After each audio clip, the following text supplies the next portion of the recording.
2026 is going to be the year that ultimately decides the success of your franchise. The brands that will have the most success this year are going to be the ones that understand their numbers and know how to correctly interpret the data. So if you're in the franchise space or you're considering becoming a franchisee, this is your moment. This video will be a comprehensive guide on how you can scale smarter in 2026 and provide better information to your team, to your franchisees. So let's get into it.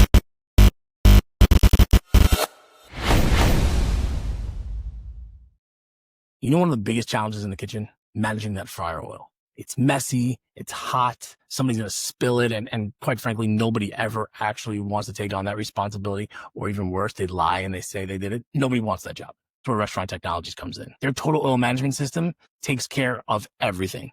It's completely automated, so there's no back and forth on who does what and when, or no one's getting burnt, and there's no issue of any slip or fall because maybe you didn't clean it up entirely. They automate the entire process. They deliver it, they filter it, they pick it up, and they recycle it. No burns, no spills, no hazards, just a safer, more efficient process and a safer restaurant. And here's the thing, there's no upfront cost. So if you want to cut down on accidents, protect your team, and keep your kitchen running smooth, just head over to rti-inc.com or just give them a call, 888-796-4997, and get started today. So the franchise restaurants are still one of the strongest businesses in the country. Even with all of the uncertainty in the economy, the interest rates, total number of food franchises just continues to grow. And that's because people want convenience, and that's exactly what this industry provides. And it's not slowing down. Right now, there are about 140,000 operating businesses in this country that focus on the F&B space, and they're evolving. It's changing almost every day. Different brands,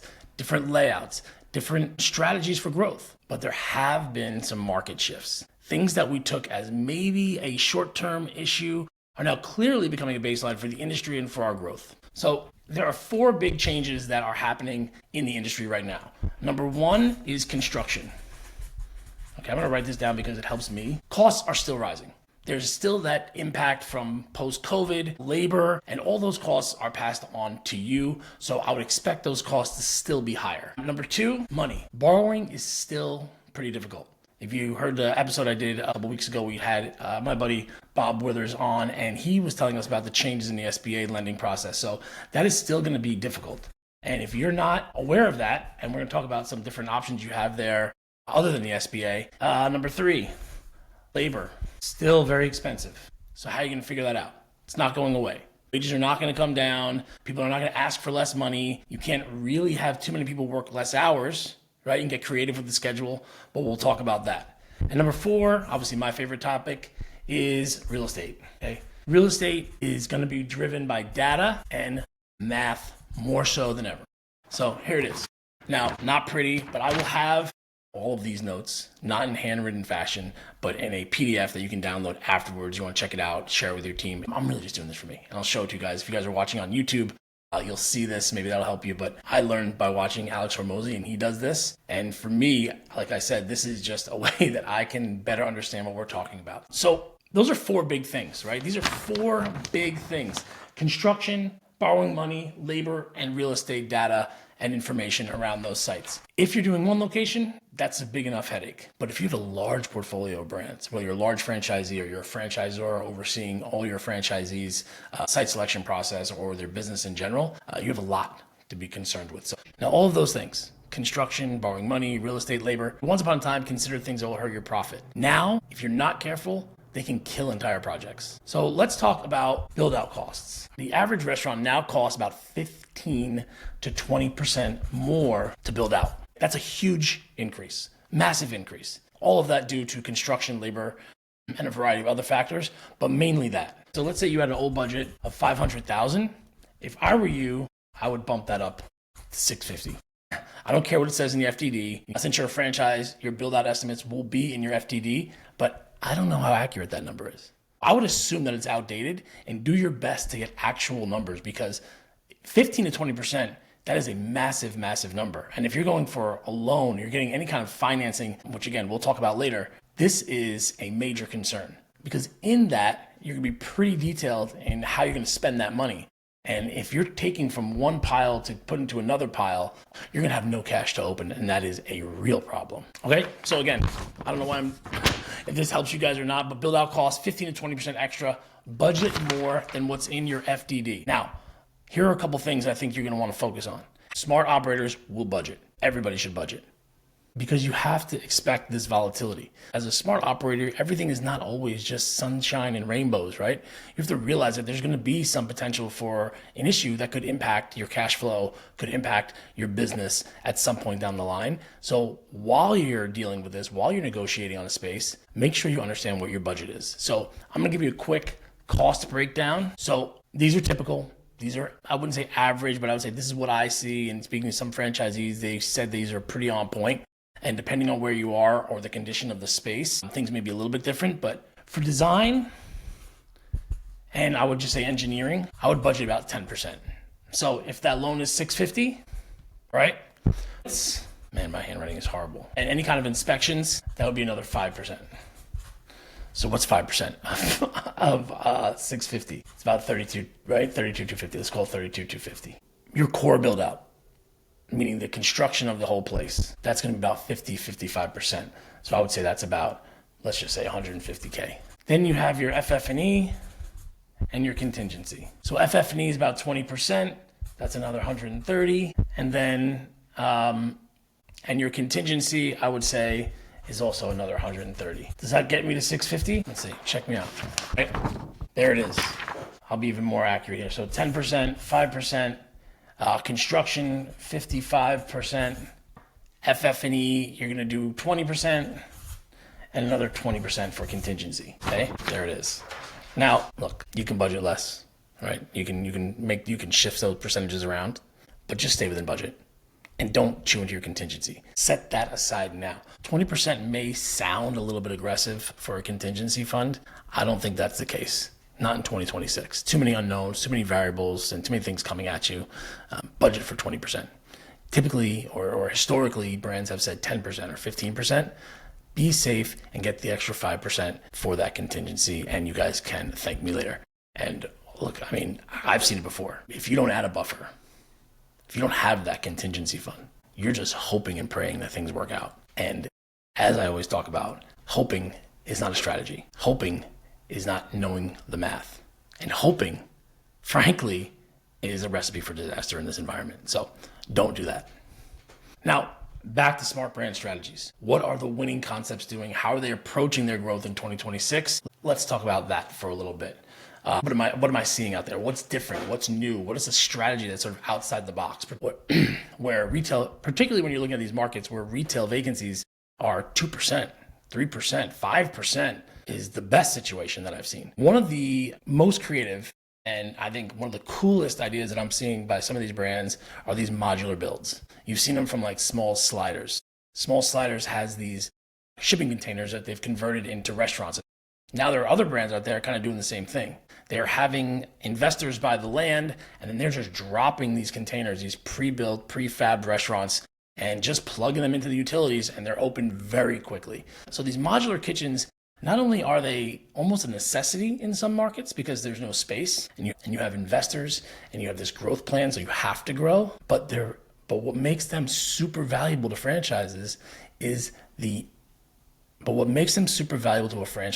consistency. You know how much they're going to cost, you know the layout works, and you can save time. That means it's super scalable. You can easily repeat this process. Getting the land, different story, but easier, seemingly a little bit easier than trying to score that ideal retail space. So I'm hearing about it more and more. I think Smalls was first, but now there are other brands that are taking advantage of it, and I think it's super smart because at the end of the day, all that customization. I just saw a brand that I really love do a super cool build out, but I'm like, wow, that's so different from their other builds. It must cost a lot of money because every time you do a different design, you need a new architect, you need a new engineer, you need a new flow inside the store. So it gets expensive. And when you're a franchise, you're trying to build for scale, that is your enemy.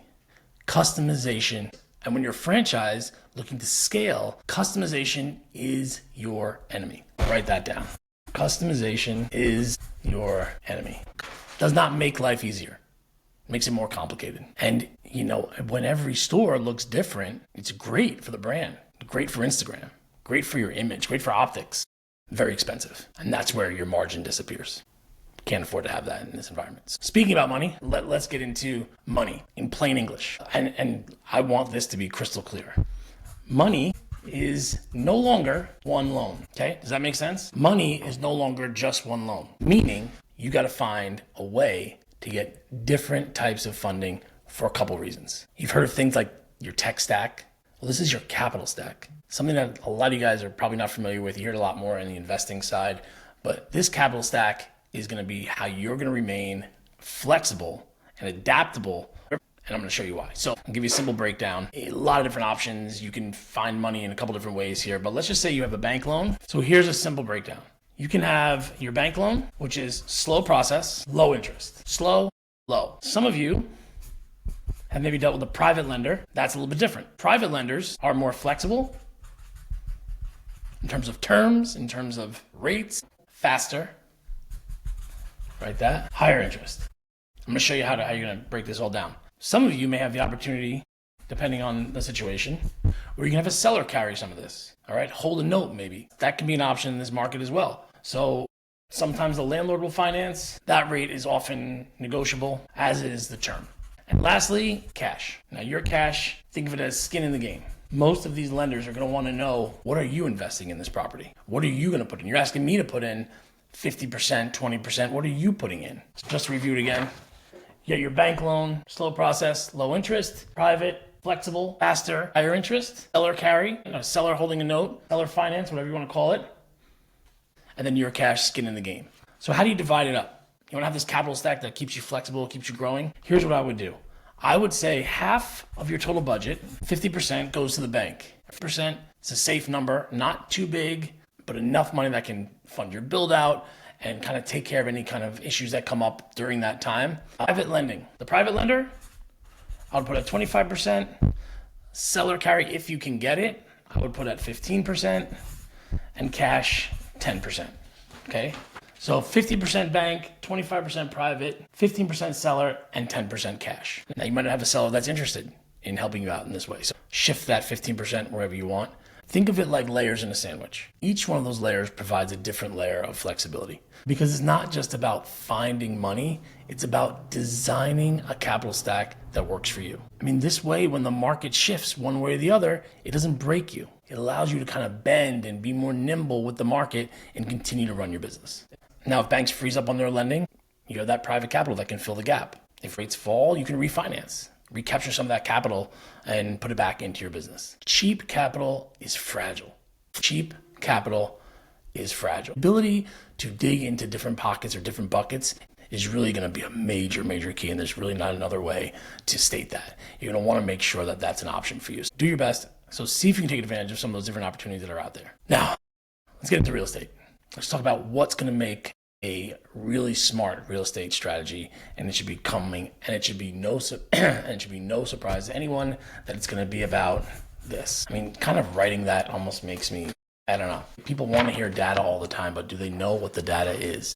Do they know what this data is all about? Do they know what data they're looking at, why it's important, or what's not important, which is probably more important? There are so many different platforms now. Placer, you hear talk about, Buxton. I like Gap Maps. I like Crexy, CoStar. There's a lot of different ways to get this data.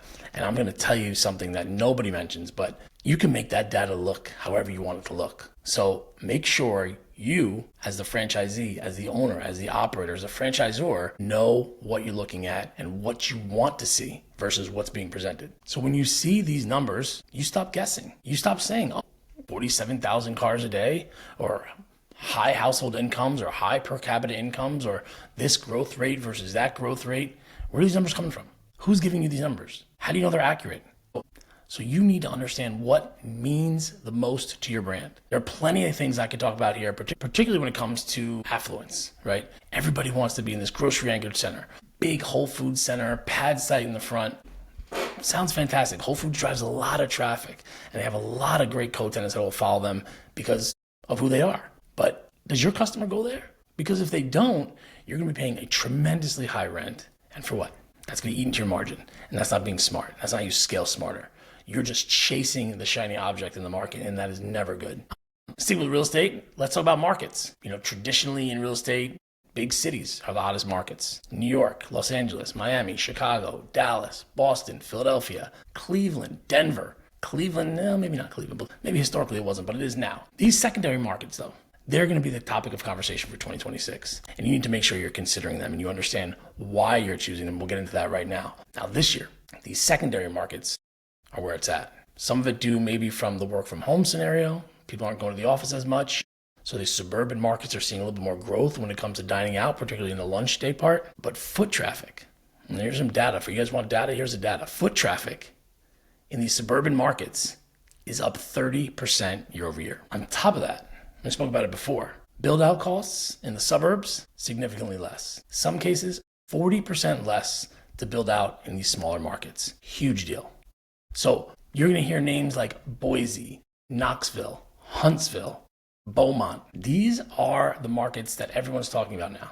They are absolutely winning the game because growth in 2026 is not where the crowd is. It's where the math works. It reminds me of a concept that I was working with, and they had a location downtown, a client that I had. They were working on growing the brand. They had a location downtown, and we were looking at locations in this downtown market.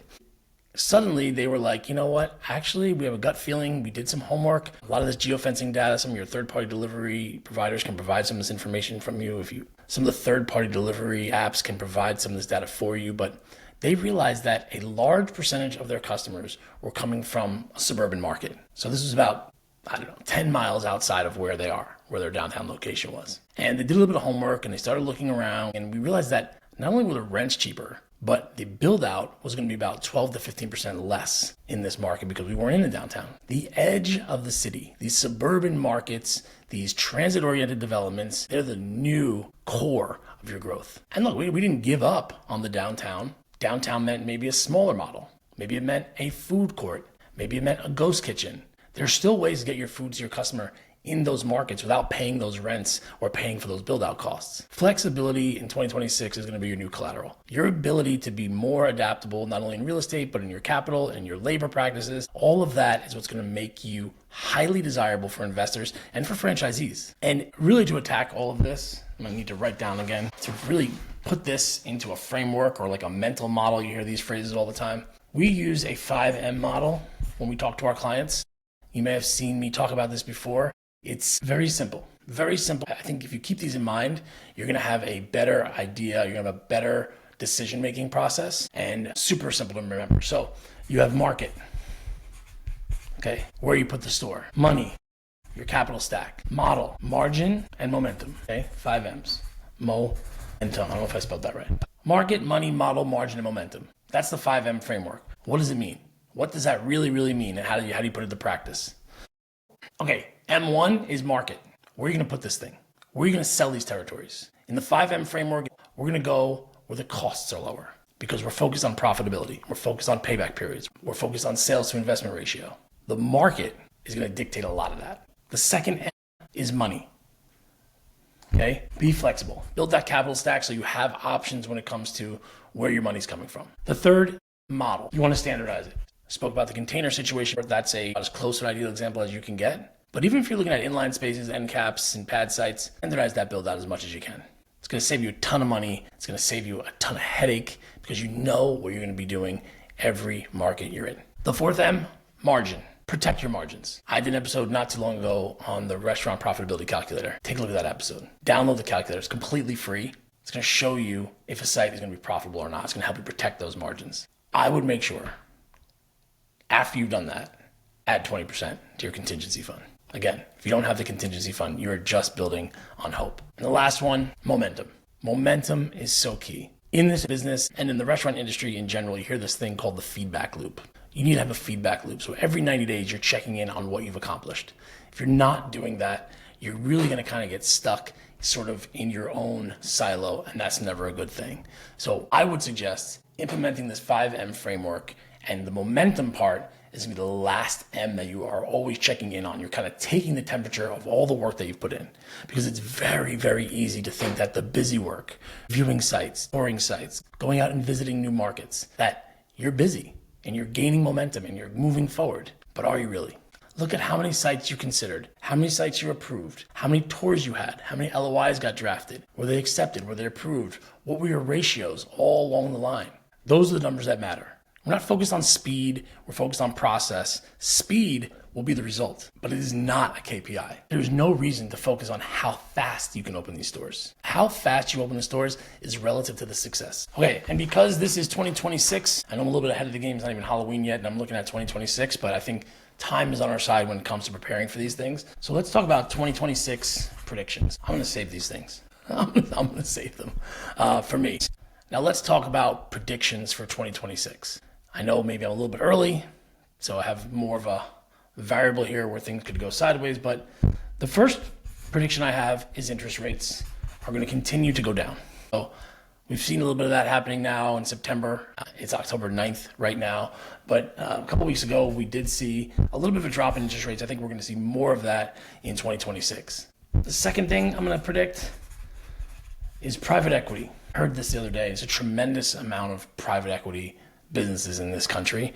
I think the number that they referenced or the reference that they made was there are more private equity firms in the country than there are McDonald's. So that was a reference that hit for me on both sides. So I think it's gonna become more mainstream, and that's because these franchise restaurants are a great investment for these guys. I spoke about it before on the podcast. BlackRock has invested in Jersey Mike's Tropical Smoothie because of this reason. The main reason why these brands like BlackRock and other private equity groups are interested in this space is that the stores can be built very inexpensive and very quickly. So that means they can invest their capital, get their rate of return, and get that money back in a very short period of time. In the case of Jersey Mike's and Tropical Smoothie, the number I'm hearing is 2 years or less, when historically, if you got your money back in 5 years or less, or even 5 to 7 years, I've heard before, it was considered a great investment. But 2 years is a phenomenal investment. And the number three is that these edge markets, downtowns, are greater than downtowns, meaning they have more opportunity, more upside, and will be more popular. So these are my 3 predictions. Okay, there they are. I'm gonna hide my face right there. Interest rates are gonna ease.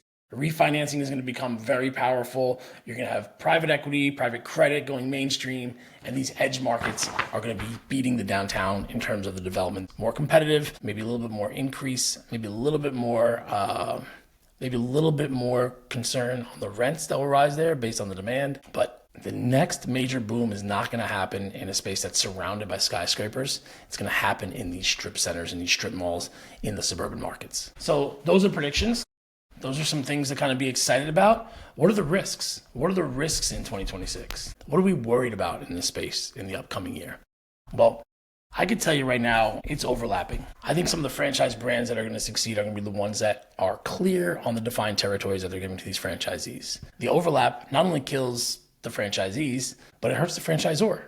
Be cognizant of the markets and what the opportunities are in those markets and making sure that these franchisees are not overlapping. I think the other thing is ignoring the costs. This is a common thing, and it's really not specific to 2026, but I think ignoring the costs, meaning you're thinking that the labor issue or the cost of goods is even like a temporary thing. But the fact is, it's probably here to stay. So don't ignore it and hope that it'll come down.